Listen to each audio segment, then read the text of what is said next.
Welcome to Zwida Media. If you're new to this channel, please subscribe. Don't forget to like, comment and share. Here's a new video for today. Enjoy.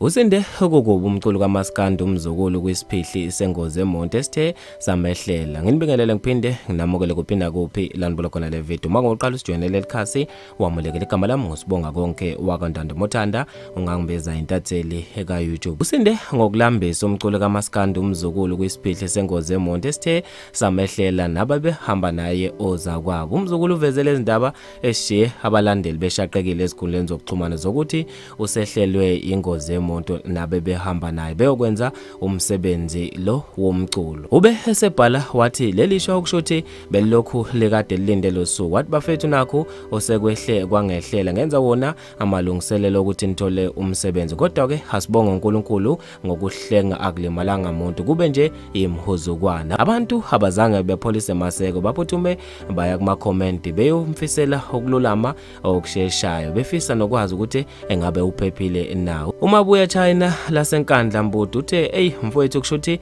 ikuqondile lento phephisa mfowethu sibonga uNkulunkulu nabaphansi ngokukuvikela. Ukhaza SA uthe phephisa mfowethu. Ukhethani Dlamlenze Khambula uthe sorry bhuti besilindele umsebenzi thina namhlanje usathane ke akanamandla siyabonga nje ukuthi uyaphila. Unomeni Sithebe uthe izindaba ezibhlungu kodwa ke lezi mzukulu sibonga ngoba oli akekho olimele kodwa nje sibonga impilo. Bafethu maningi kakhulu ama-comment abantu bebelokhu befake amazwi okululama noma ukufisa ukwazi ukuthi ngabe uqhuba kanjani umzukulu. Sokhumbula ke ukuthi akusingozi yokuqala le eyehlela umzukulu okusho ukuthi ke impela izinto zeingozi zilokho zemlandele njalo. Ngizofisa mina ukwazi ukubhala kwenu khona lapha kwi-comment section. Mina nje ntathela YouTube sengiphuma kanje ngithi awungibambe evidweni elandelayo.